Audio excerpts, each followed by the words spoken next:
चलिए परमेश्वर के वचन में चलेंगे। हम लूका की किताब निकाल देंगे और 17 अध्याय और 5 और 6 पद हम पढ़ लेंगे। और लूका की किताब 17 अध्याय उसका 5 और 6 पद देखिए। हमने विश्वास। तब प्रेरितों ने प्रभु से कहा, हमारा विश्वास बढ़ा।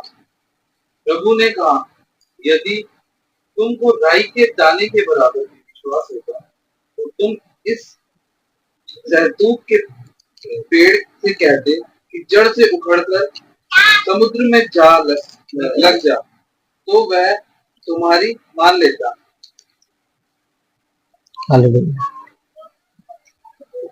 देखिए, प्रभु की स्तुति इस बात के लिए। परमेश्वर का वचन कहता है कि चेलों ने यीशु मसीह से पूछा कि हमारा विश्वास बढ़ा, है ना। चेलों ने क्या पूछा? हमारा विश्वास बढ़ा। देखो, विश्वास बढ़ा। और यीशु उसके प्रत्युत्तर में क्या जवाब देता है? यीशु कहता है, यदि तुमको राई के दाने के बराबर भी क्या होता है विश्वास होता तो तुम इस सैतूत के पेड़ से कहते, क्या करते? कहते। देखो, हम क्या नहीं करते, कई बार अपने विश्वास को मन में रखते हैं लेकिन कहते नहीं है ना। जब तक हम कहेंगे नहीं, है ना, परमेश्वर का विश्वास प्रकट नहीं होगा, है ना। ठीक है, आपके मन का विश्वास प्रकट नहीं होगा। ठीक है, वो कहता है यीशु कि विश्वास से कहो, है ना। ये वचन हमें क्या सिखाता है कि विश्वास से कहना है ना। देखो, हम अपनी परिस्थितियों के खिलाफ विश्वास से नहीं कहते, है ना। आज तक हमने जो कुछ भी मांगा उसे आधे मन से मांगा हुआ है ना। हमने उसे ऐसे नहीं मांगा कि हमने उस बात के ऊपर कहा हो, है ना, उस बात को आज्ञा दी हो, है ना। वचन कहता है कि चेले बोलते हैं कि हमारा विश्वास बढ़ा, और वो कहता है कि यदि तुम्हें राई के दाने के भी बराबर विश्वास होता तो तुम कहते, है ना। देखो, विश्वास हमारे जीवन में ना कहने का साहस देता है। क्या देता है? कहने का साहस देता है हमारे, है ना। हमारे अंदर विश्वास का आत्मा क्या करता है? परमेश्वर का आत्मा क्या करता है? एक साहस देता है बोलने का, है ना। परमेश्वर का आत्मा जब उतरता है तो बोलने का ऐसा सामर्थ्य देता है ना, जिससे लोग क्या होते हैं? ट्रांसफॉर्म्ड हो जाते हैं, है ना। और वचन में लिखा है कि तुम यदि कहते तो वो जड़ से उखड़कर समुद्र में लग जा, तो वो क्या हो जाता? लग जाता, है ना। यदि हम कहते कि जड़ से उखड़कर कहां लग जा? समुद्र में जा लग, तो वो तुम्हारी मान लेता। वचन कहता है कि वो तुम्हारी मान लेता। इसका मतलब यह है कि वो परिस्थितियां भी तुम्हारी आज्ञा मान लेगी, लेकिन हमें क्या करना पड़ेगा? बोलना पड़ेगा, है ना। हमें क्या करना पड़ेगा? बोलना पड़ेगा, है ना। हमें उन परिस्थितियों के खिलाफ बोलना पड़ेगा, है ना। देखो, हम क्या करते हैं, जो भी हमारे, ये देखो, ये जगत पता कैसा है ना। ये हमारे ऊपर सताव डालते हैं। ये सारी परिस्थितियां हमारे ऊपर क्या डालती है? सताव डालती है, एक प्रेशर डालती है ना। बीमारियां, कलेश, संकट, दरिद्रताएं, कुछ भी हो, है ना। लेकिन प्रभु यीशु मसीह ने हमें क्या सिखाया है? उसने हमें सिखाया है कि इन परिस्थितियों के खिलाफ बोलो, कहो, है ना। देखो, लिखा है वचन में क्या, जब तूफान आया नाव में, है ना, जब तूफान आया नाव में तो यीशु ने क्या करा? आंधियों को डांटा, है ना। तो उसने क्या कहा? उन परिस्थितियों के खिलाफ बोला, है ना। और आंधियों ने उसकी क्या करी? सुनी, है ना। आंधी ने उसकी बात मानी। हालेलुया, है ना। देखिए, मसीह ना वही बात हम पर लागू करता है ना। आत्मिक जगत ना इसी बात पर क्या है? आधारित है ना। आत्मिक जगत है कहने पर आधारित। किस पर? कहने पर आधारित, है ना। स्पिरिचुअल वर्ड किस पर आधारित है? कहने पर। जब हम कहते हैं तब परमेश्वर का राज्य उस बात को यहां पर प्रकट करता है जमीन पर, है ना। और प्रभु का वचन कहता है कि वो बात भी तुम्हारी बात मानती है ना। लिखा है कि सैतूत का पेड़ तुम्हारी बात मानेगा और वो समुद्र में जाके लग जाएगा, है ना। वो लिखा है कि वो भी तुम्हारी बात मान लेगा। लेकिन हम क्या नहीं करते? बोलते नहीं है ना। है ना, हम उस बात के खिलाफ बोलते नहीं है। देखिए ये बात ना चेलों को कब समझ में आई थी बोलने वाली, है ना, अभी तो जब 3 साल 3.5 साल तक यीशु मसीह के साथ सब चलते गए, है ना, लेकिन जब सामर्थ उतरा, लिखा गया है जब पवित्र आत्मा का सामर्थ प्रेरितों में उतरा, तब पवित्र आत्मा ने क्या किया, बोलने का सामर्थ उन्हें दिया, है ना। देखिए लिखा है प्रेरितों के काम 2 अध्याय में, जब पेंतेकुस्त का दिन आया तो वे सब एक जगह इकट्ठे थे, ठीक है, मिल गया। जब पेंतेकुस्त का दिन आया तो वे सब क्या थे, एक जगह इकट्ठे थे, और एकाएक आकाश से बड़ी आंधी की सनसनाहट का शब्द हुआ, और उससे सारा घर जहां वे बैठे हुए थे गूंज गया, और उन्हें आग की सी जीवें फटती हुई दिखाई दी, और उनमें से हर एक पर 8 हैरी। वे सब पवित्र आत्मा से भर गए, और जिस प्रकार आत्मा ने उन्हें बोलने की क्या दी, सामर्थ दी। हालेलुया। हालेलुया। पवित्र आत्मा आपको क्या देता है, बोलने का सामर्थ, हालेलुया, है ना। प्रभु ने पहले जो उन्हें दिया था ना, पहले उनको यही बात प्रभु सिखा रहा था विश्वास से, कि विश्वास से अगर तुम ये कहते तो बात, वो क्या करते, वो परिस्थिति तुम्हारी बात मान लेती, वो सहतूत का पेड़ तुम्हारी बात मान लेता, है ना। अभी पवित्र आत्मा जब उतरा, तब पवित्र आत्मा ने उन्हें क्या दिया, बोलने का सामर्थ दिया, हालेलुया, है ना। बोलने का सामर्थ, अपने लिए ना सामर्थ मांगो, है ना। उस परिस्थिति के खिलाफ बोलने का क्या मांगना, हमें सामर्थ मांगना है ना। चाहे आपकी लाइफ में कोई भी टेम्पटेशन हो, है ना, कोई भी परेशानी हो, आप बीमार हो, लेकिन परमेश्वर से सामर्थ मांगो, किस चीज के लिए, उस परिस्थिति के खिलाफ बोलने के लिए। पवित्र आत्मा मुझे सामर्थ दे, है ना। जब आग किसी जीवियों ने फटती हुई दिखाई दी, तो क्या हुआ, लिखा है कि पवित्र आत्मा ने जिस प्रकार उन्हें बोलने की सामर्थ्य दी, वो सब क्या करने लग गए, अन्य अन्य भाषा बोलने लग गए, ठीक है, वो सब क्या हो गए, अन्य अन्य भाषा बोलने लग गए, है ना। और जब उन्होंने अन्य अन्य भाषा बोली, तो सब जो भक्त यहूदी लोग, यहूदी यरूशलेम में रह रहे थे, जितने लोग इस पृथ्वी के, है ना, उन सबको अपनी अपनी भाषा में क्या होने लग गया, परमेश्वर की बड़ाई सुनाई देने लगी, है ना। जिस दिन पवित्र आत्मा का सामर्थ हमारे ऊपर उतर आएगा ना, उस दिन क्या होगा, पवित्र आत्मा के द्वारा परमेश्वर के नाम की बढ़ाई होगी, है ना। उस टाइम क्या होगा, आत्मा के द्वारा, पवित्र आत्मा के द्वारा क्या होगा, हमारी भाषाओं में क्या होगी, हमारी भाषाओं में बढ़ाई करने की सामर्थ आएगी, है ना। परमेश्वर की बढ़ाई करने की क्या आएगी, सामर्थ आएगी, है ना।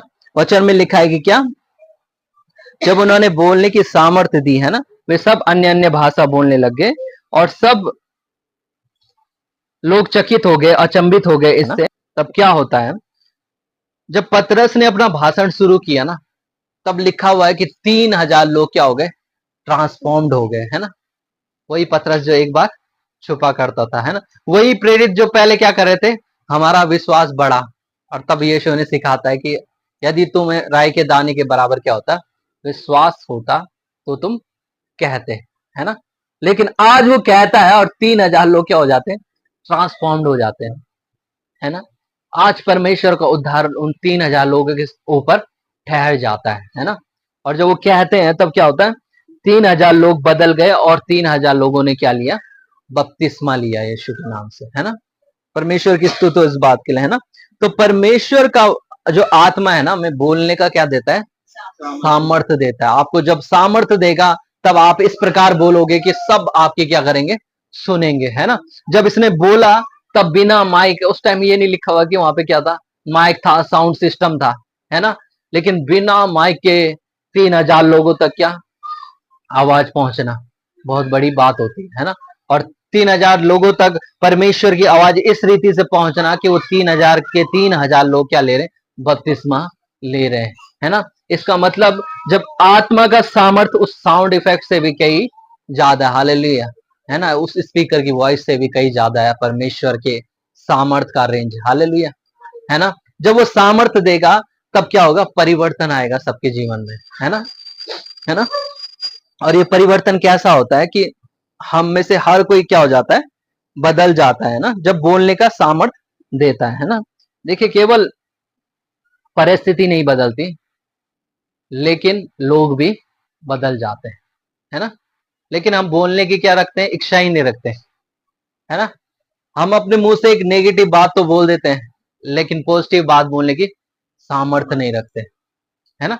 हमें लगता ही नहीं कि ये हमारे लिए हो जाएगा, लेकिन बाइबल कहती है यदि तुम विश्वास से मांगोगे, दो जन एक मन होकर पृथ्वी पर, तो वो तुम्हारे लिए क्या हो जाएगा, हो जाएगा, परमेश्वर वो कर देगा, है ना।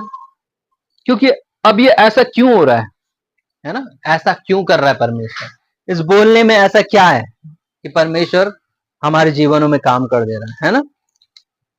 ठीक है, हम निकालेंगे रोमियो 10 और उसका 10 अध्याय पढ़ेंगे। क्योंकि धार्मिकता के लिए हम्म मन से विश्वास किया जाता है हम्म, और उद्धार के लिए मुंह से अंगीकार किया जाता है। ठीक है, प्रभु की स्तुति हो, है ना।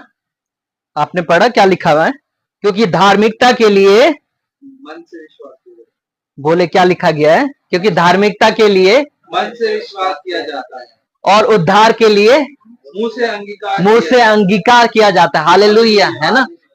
यीशु आपको सेम टीचिंग सिखाना चाह रहा था उस समय, है ना। यीशु सिखाना चाह रहा था, यदि तुम कहते तो ये क्या, सहतूत का पेड़ तुम्हारी बात मान लेता। हालेलुया, वो यही बातें क्या कर रहा है, सिखा रहा है ना। यीशु जब उनके करीब जाता था, है ना, दुष्ट आत्माओं के करीब जाता था, है ना, तब उनसे उन्हें डांट कर, लिखा हुआ है, उन्हें डांट कर निकाल देता था, है ना।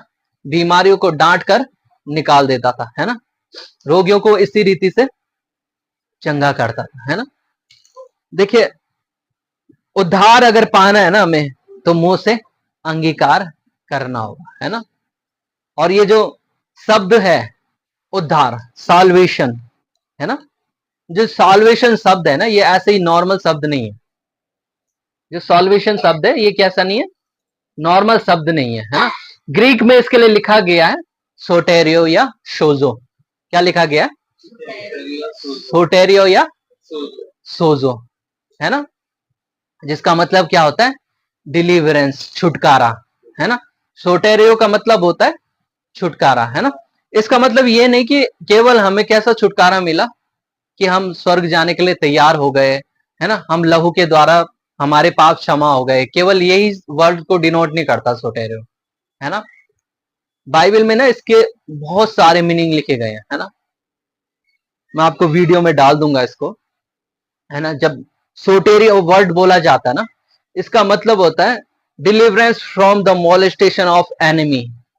क्या होता है, deliverance from molestation of enemy, है ना, शत्रु के उस अत्याचार से, है ना, जिसमें वो तुम्हारे शरीरों को यूज कर रहा है, मोलेस्टेट कर रहा है। मोलेस्टेट का मतलब होता है, मोलेस्टेशन का मतलब होता है जब कोई तुम्हें उत्पीड़ित कर रहा है ना। जब तुम्हारे प्रति कोई क्या कर रहा है ना, तुम्हें, तुम्हारे शरीर को यूज कर रहा है इस तरीके से कि तुम उसके गुलाम हो, और वो तुम्हें जैसा काम करवाए वो तुम करोगे, और उसके बाद वो तुम्हारे शरीरों को प्रयोग भी करेगा, है ना। वो, है ना, कैसे भी प्रयोग कर सकता हो, है ना, किसी भी रीति से वो प्रयोग कर सकता है ना। देखो, जब सॉल्वेशन आए ना, शैतान कभी नहीं चाहता कि उद्धार का अंगीकार किया जाए। शैतान कभी नहीं चाहता कि उद्धार का अंगीकार किया जाए, है ना। विश्वास से बोला जाए कि मैं मसीह यीशु के लहू से धर्मी हूं और उसके लहू के द्वारा छुड़ाया गया हूं, मुझ में कोई पाप वास नहीं करता, मैं आशीषित हूं, मैं चंगा हूं, मैं भरपूर हूं। कभी ये शैतान नहीं चाहता, पता, क्योंकि deliverance from the molestation of enemy, है ना, दुश्मन के उस मोलेस्टेशन से वो क्या करता है, खुद ब खुद हमें छुड़ा देता है ना। जो उद्धार का अंगीकार रहता है वो दुश्मन के मोलेस्टेशन से छुड़ा देता है। लिखा गया वचन में कि मसीह ने हमें मोल लिया अपने लहू के द्वारा, है ना। लिखा गया तुम्हारा छुटकारा कैसा नहीं हुआ है, सोने और चांदी से नहीं हुआ है, लेकिन क्या हुआ है, मसीह के बहुमूल्य लहू से। हालेलुया, है ना। तो जब शैतान मनुष्य को मोलेस्टेट करता है ना, मॉलेस्टेशन का मतलब ऐसा है कि कोई किसी के शरीर को यूज कर रहा है ना, उसे बार बार प्रताड़ित कर रहा है ना, बार बार ऐसा कर रहा है कि उसे उसे जैसा गंदा काम करना चाहे उसके शरीर के साथ करेगा, है ना, और उसको अपने ही काम में लगा के रखेगा, है ना। शैतान भी ऐसा ही करता है ना। एक स्त्री रहती 18 साल से, एक स्त्री रहती है जिसे क्या था, कुब्बड़ होने की दुष्ट आत्मा उसके अंदर लगी हुई थी, है ना। और यीशु उसके विषय में ये कहता, देखो लिखा गया है कि शैतान ने उसे 18 वर्ष से जकड़ रखा था, है ना, और वो क्या होती जा रही थी, दुर्बल होती जा रही थी, है ना, और उसका कुबड़ निकल निकल रहा था, है ना। और यीशु आया, उसने अपने हाथों को उसके ऊपर रखा और वो उस मोलेस्टेशन से छूट गई। हालेलुया, हालेलुया, है ना। शैतान के उस मोलेस्टेशन से परमेश्वर हमें छुड़ाना चाहता है, आमीन, है ना। जब हम उद्धार का अंगीकार करते हैं तब हम क्या होते हैं, शैतान के उस मोलेस्टेशन से छूटते हैं। हालेलुया, है ना।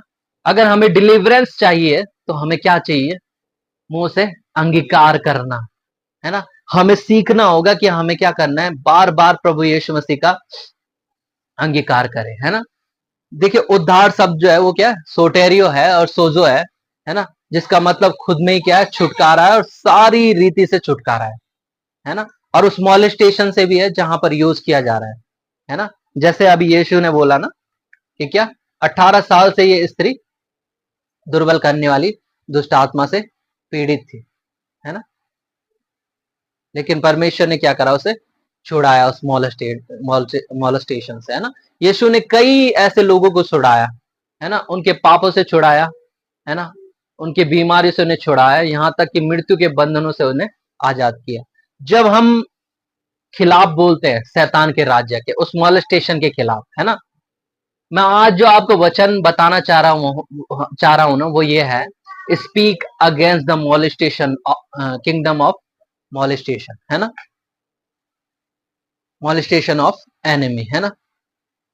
शैतान के उस राज्य के खिलाफ हमें क्या करना है, बोलना है ना, उसके किंगडम के खिलाफ बोलना है ना, और उसकी इन परिस्थितियों के खिलाफ बोलना है जो हमारे ऊपर वो लाता है ना।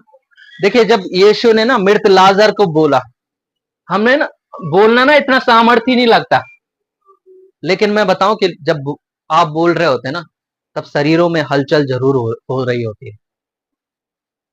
शरीरों में क्या हो रही होती है उस टाइम, हलचल जरूर होती है, और आपके शरीर व्यवस्थित होते रहते हैं। आप देखिए आत्मिक जगत ऐसा ही है, आत्मिक जगत बोलने से ही क्रियाकारी हुआ है। परमेश्वर का वचन कहता है मैंने तुम्हें कैसे बनाया, अपने स्वरूप और अपनी समानता में, है ना। और जब परमेश्वर ने पृथ्वी का निर्माण किया था तो सब कैसे किया, बोलकर ही किया। हालेलुया, है ना। जब परमेश्वर ने बोलकर ही उसका निर्माण किया है, तो आप जो परमेश्वर के स्वरूप और समानता में हो, है ना, आप क्यों नहीं उसे उसके खिलाफ बोल सकते, है ना। हमें सबको ना अपनी परिस्थितियों के खिलाफ बोलना है ना। हमें बोलना शुरू करना है कि प्रभु मेरी लाइफ सही है, हमारे रिश्ते सही है ना, हम आशीषित हैं, हम बीमारों में नहीं गिने जाते, है ना, हम रोग मुक्त हैं। ये हमें क्या करना है, बोलना है ना। उस मॉलेस्टेशन के खिलाफ हमें आवाज उठानी है। आप जब बोलते हो तो किंगडम में वही बात होती है। लिखा गया है कि वो सहतूत का पेड़ तुम्हारी बात मान लेगा, है ना, वो बात क्या करेगा, मान लेगा। लेकिन हम अपने बोलने की पावर को नहीं जानते। हम अपने बोलने की पावर क्या कर रहे हैं, आज कई संसार में ना कितने लोग गंदी गंदी बातें बोलते हैं, है ना, गंदी गंदी बातें बोलते हैं, और वही बात, और सबसे बड़ी बात है कि मसीह लोग जब गंदी गंदी बातें बोलते हैं तब वो क्या होता है, किंगडम में वही बातें क्या हो रही है, संसार में प्रकट हो रही है। पता है, हम जब गालियां दे रहे हैं, अब्यूज कर रहे हैं हम, है ना, हम माँ बहन की गालियां दे रहे हैं, किसी भी को इतना बुरा कह दे रहे हैं हम, लेकिन शैतान जानता है कि इसके बोलने की वैल्यू क्या है ना। वो बीज उठाता है हमारा और इस धरती पर फेंक देता है। देखो लिखा हुआ है कि एक बोने वाला बीज बोने निकला, है ना। लूका की किताब में हमने पढ़ा है, जब उसने बीज बोया तो क्या हुआ, शैतान आया और तुरंत उसके वचन को, उसके सीड को, उस वचन को उठा लिया कि कहीं ऐसा ना हो ये विश्वास करके उद्धार पाले। ये क्या पाले? विश्वास करके उद्धार पाले। शैतान उस सीड को क्यों चुरा रहा है? कि विश्वास करके उद्धार पाले। क्योंकि विश्वास कहां छुपा हुआ है? क्योंकि विश्वास के द्वारा अनुग्रह से ही हमारा उद्धार हुआ है। क्योंकि विश्वास से अनुग्रह प्रकट होगा और अनुग्रह से हमारा क्या होगा? उद्धार होगा। हालेलुया। और शैतान चाहता है कि उस उद्धार तक कोई भी अनुग्रह के माध्यम से ना पहुंचे, है ना। तो जब भी ऐसा प्रचार किया जाता है तो शैतान क्या करता है? या तो उस प्रचार को स्टॉप कर देता है ना। मैं बोलना चाहता हूं कि आप ना उस कहे हुए शब्द को सुने बार बार, है ना। उस प्रचार को बार बार सुने, है ना। उन शब्दों को बार बार सुने जो आपके अंदर एक पॉजिटिव एनर्जी पैदा करते हैं, है ना। जो आपको कैसा करते हैं, है ना, मसीह यीशु में जो आपको अंगीकार करने के लिए सिखा रहे हैं, है ना। सही अंगीकार करने के लिए सिखा रहे हैं, है ना। ऐसा नहीं कि मैं पापी हूं, है ना। देखिए हम पाप से छुड़ा गए। बेशक हम क्या थे? पापी ही थे, लेकिन अब हम कैसे हैं? छुड़ाए गए। हम उस मॉलेस्टेशन से छुड़ाए गए, है ना। ये उद्धार वर्ड ऐसा ही नहीं है ना। ये मॉलेस्टेशन ऐसा है जैसे चाकू को किसी ने यूज किया किसी के लिए, है ना, और चाकू पर उस सब बातों का दोष लगा दिया कि इस चाकू ने मारा है ना। देखो परमेश्वर ने अपनी ग्रेस से हमें क्यों क्षमा किया? क्योंकि परमेश्वर को पता था कि इनको शैतान यूज कर रहे हैं, है ना। परमेश्वर को क्या पता था? कि शैतान इनको यूज कर रहे हैं ना। अब आप बोलोगे भैया आप गलत बात बोल रहे हो, ऐसा नहीं होगा, है ना। शैतान हमें यूज नहीं करता, है ना। देखो ये सब उसके लिए है जो उस मॉलेस्टेशन को, है ना, नहीं जानते, है ना। जो ये नहीं जानते कि अंगीकार करके हम आशीषित होते हैं, है ना। ये वचन उनके लिए है ना। जो ये नहीं जानते कि हमें अंगीकार करके हमारी लाइफ में क्या क्या हो सकता है ना। देखिए पौलुस बोलता है, देखिए हमारे मनों में इच्छा होती है अच्छे काम करने की, पर वो हमारे मन से, हमारे देह से नहीं होते। और ऐसा क्यों हो पाता है ना। देखो मॉलेस्टेशन के लिए क्या बोलता है परमेश्वर का वचन? रोमियो में लिखा गया है, रोमियो 7 में और उसके 14 पद से हम पढ़ते हैं। देखिए यहां पर क्या लिखा गया है। हम जानते हैं कि कि व्यवस्था तो आत्मिक है, परंतु मैं शारीरिक और पाप के हाथ बिका हुआ हूँ। जो मैं करता हूँ उसको नहीं जानता, क्योंकि जो मैं चाहता हूँ वो नहीं किया करता, परंतु जिससे मुझे घृणा आती है वही करता हूँ। और आगे, यदि जो मैं नहीं चाहता वही करता हूँ, तो मैं मान लेता हूँ कि व्यवस्था भली है। तो ऐसी दशा में उसका करने वाला मैं नहीं, तो उसका करने वाला मैं नहीं, वरन पाप है जो मुझ में बसा हुआ है, है ना। देखिए दुष्ट ना ऐसे यूज करता है ना। जो पाप है मनुष्य में बसा हुआ है वो यूज करता है ना। देखो चाकू का मैंने अभी उदाहरण दिया। चाकू को कोई आदमी उठा के सब्जी भी काट सकता है, लेकिन उसी चाकू से मर्डर भी कर सकता है। और ऐसी दशा में उस चाकू का कोई दोष नहीं है, लेकिन चाकू को यूज करने वाले का दोष है ना। अब परमेश्वर का वचन कहता है कि मनुष्य शारीरिक है और पाप के हाथ में बिक चुका है ना। और इसीलिए परमेश्वर का वो साल्वेशन आया, है ना। इसीलिए परमेश्वर का क्या आया? उद्धार आया, साल्वेशन आया, सोजो आया, सोटेरियो आया, है ना। जो क्या कर रहा है? सेतमेत हमें धर्मी ठहरा रहा है ना। जो फ्रीली हमें क्या दे रहा है? ग्रेस दे रहा है ना। इसीलिए ग्रेस जरूरी है। कोई अनुग्रह को माने ना माने, लेकिन हमें परमेश्वर के अनुग्रह पर ना उसका आदर करना जरूरी है, उसके अनुग्रह पर विश्वास करना जरूरी है। क्योंकि विश्वास के द्वारा अनुग्रह ही से हमारा क्या हुआ है? उद्धार हुआ है ना। अनुग्रह छोटी चीज नहीं है ना। ग्रेस कैसी चीज नहीं है? छोटी बात नहीं है ना। परमेश्वर के वचन में लिखा गया है कि ऐसी दशा में उसका करने वाला मैं नहीं, वरन पाप है जो मुझ में बसा हुआ है। क्योंकि मैं मैं जानता हूं मुझ में अर्थात मेरे शरीरों में कोई अच्छी वस्तु वास नहीं करती। इच्छा तो मुझ में है परंतु भले काम मुझसे बन नहीं पड़ते, क्योंकि जिस अच्छे काम की इच्छा मैं करता हूं वह तो नहीं करता, परंतु जिस बुराई की इच्छा मैं नहीं करता वही किया करता हूं। अतः यदि अतः यदि वही किया करता हूं तो जिसकी इच्छा नहीं करता तो उसका करने वाला मैं न रहा परंतु पाप जो मुझ में बसा हुआ है। इस प्रकार मैं यह व्यवस्था पाता हूं कि जब भलाई करने की इच्छा करता हूं तो बुराई मेरे पास आती है ना। और इसीलिए देखिए परमेश्वर ना इन सारी दशाओं को जानता है मनुष्य के, है ना। और इसीलिए तो ग्रेस सौंपा गया। इसीलिए क्या सौंपा गया? ग्रेस सौंपा गया कि अब परमेश्वर को पता है कि इस चाकू का इस्तेमाल किसी मनुष्य ने किया है मर्डर के लिए, है ना। तो वो अब चाकू को दोषी नहीं ठहराएगा। वैसे ही मनुष्य भी ना मॉलेस्टेशन से ऐसे ही यूज हो रहा है ना। लेकिन उसे पता ही नहीं कि मैं मॉलेस्टेड हूं, पहली बात तो ये है ना। उसे पता ही नहीं कि हम क्या हो रहे हैं, यूज हो रहे हैं, है ना। हम जो नेगेटिव होते हैं, हम जो गालियां देते हैं, हम जो बुरी बातें कहते हैं, है ना, हम मॉलेस्टेड है। हमें पता ही नहीं कि हम क्या है, शैतान के हाथों में बिके हुए हैं, है ना। और इस बिकाऊपन के लिए छुड़ाने के लिए चाहिए कि उसे दाम लेकर छुड़ा लिया जाए। और इसीलिए परमेश्वर ने हमारी भूमि को लीगली छुड़ाया है ना, है ना। और लिखा गया है कि हम लहू देकर दाम लेकर छुड़ाए गए। हालेलुया। तुम्हारा छुटकारा सोने और चांदी से नहीं हुआ। हमारी भूमि कैसे छूटी गई है? लहू से, प्रभु यीशु मसीह के अनुग्रह से। हालेलुया, है ना। हम उस ग्रेस से छुटकारे में। हालेलुया, आमीन, है ना। और वो ग्रेस ऐसा है ना जिसके अगेंस्ट में अब शैतान काम नहीं कर सकता कभी। पर वो ये चाहता है कि कोई भी उस मॉलेस्टेशन के खिलाफ उद्धार का अंगीकार ना करे, है ना। वो क्या चाहता है कि उद्धार का अंगीकार कोई भी ना करे, है ना। देखिए अनुग्रह जो है ना वो परमेश्वर के राज्य में पहले की योजना है, उत्पत्ति से भी पहले की योजना। ऐसा नहीं कि ग्रेस तब हुआ जब क्या हुआ, मनुष्य ने पाप किए। ये पाप करने के समय की योजना नहीं थी, है ना। ये कब की योजना नहीं थी? ग्रेस जो थी ना वो पहले की योजना है, उत्पत्ति से पहले की योजना, है ना।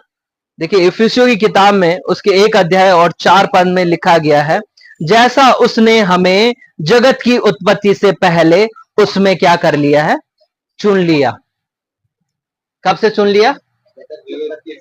जगत की उत्पत्ति से पहले चुन लिया, और कि हम उसके निकट प्रेम में पवित्र और निर्दोष हों। हम क्या हों? उसके निकट प्रेम में पवित्र और निर्दोष हों, है ना। देखिए ये तब की योजना नहीं थी जब आदम हवा ने पाप किया, है ना। लेकिन लिखा है कि जगत की उत्पत्ति से पहले ही परमेश्वर ने क्या कर लिया?